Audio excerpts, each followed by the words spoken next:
Hello and a warm welcome back to the garden. In this video I'm going to just describe this beautiful summer container that I've filled with perennials and just discuss some of the plants that I'm using.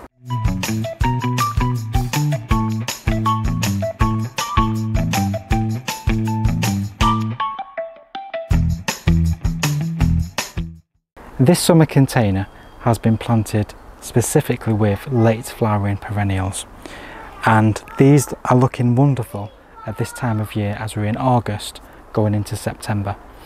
And there's a video that I did a number of weeks ago when I was talking about some of these plants and the way that we combine plants with regards to planting design and create stunning associations. And because a lot of these are on the verge of being quite slug prone, what I've decided to do is place them pretty much all in one container, so I can lift this off the ground and it can be protected from the slugs. Now in this container, apart from the grass, so apart from the Stipa grass, everything else was described in that earlier video. So if you want to take a look at that, please take a look. I'll just add the link now to the screen above there.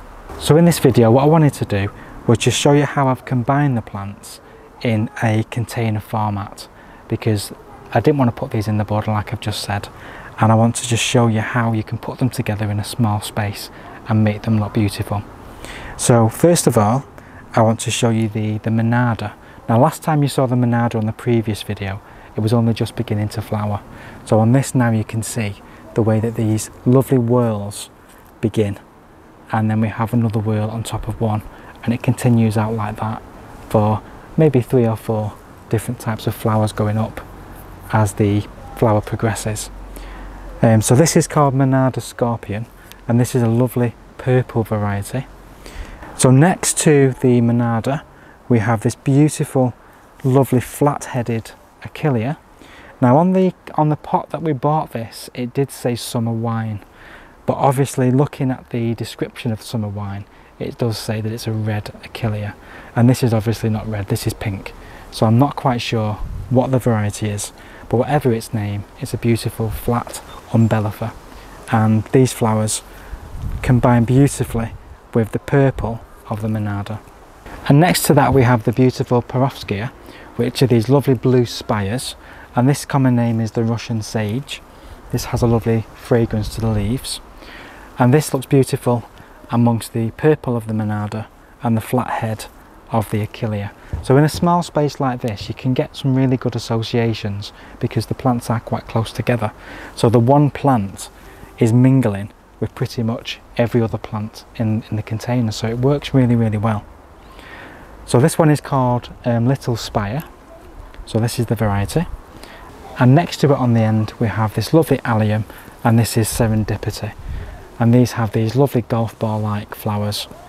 These are just kind of going over a bit now, whereas these ones are just now opening.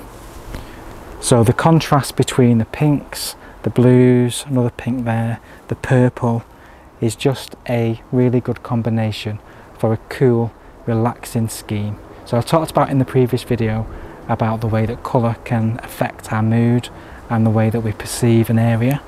So with regards to this type of container with these kind of colours as their colour palette, this would be a more relaxing and tranquil kind of display, and that's what I've been looking for. There's no yellows, there's no reds, there's no oranges in this. It's just those nice cool colours, those nice calming and relaxing colours.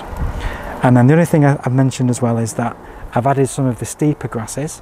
So these are Stipa tenuissima, and I've just added 3 little small clumps there and another couple of clumps there, and it runs through the whole container, and that just gives the container cohesion. So it's not just in one place, it ties the whole container together, and also it's a little bit very different to the other kind of plants in this container. These are more wispy. As the flowers come out you get this kind of ragged effect, and then these are all the seeds that it's trying to shed. So what makes a really good combination of plants is that difference in foliage, or difference in flowers, or difference in colour. And what I've tried to do with a situation like this is try and include plants that are different with their flower structure. So we have the Monarda, which is a nice ruffle kind of look. I always think these are a bit like the characters of Fraggle Rock, because they have these like weird kind of spiky hairdos. We have the Achillea, which is a flat, so that's an umbellifer, so lots and lots of different flowers within the same flat plane. We have the Perovskia, which is these blue spires going upright, and then at the very end we have these lovely spheres of the allium, and these are very, very different. Every plant in this container is different to the next, and that's what I like to do. I like to create lots of schemes that are very different in terms of the associations. So if you've not seen the video that I've already done about how to do great planting combinations, please do take a look, because I do go more in depth on how to choose plants and how to choose the associations. Again, like I've said, a lot of these plants that I've talked about will be in that video as well in more depth. So thank you so much for watching. Hit that like button, hit that subscribe button. If you do have any comments, please drop them in the comments box below the video. We will see you very, very soon on the next video. In the meantime, as always, please do take care and happy gardening.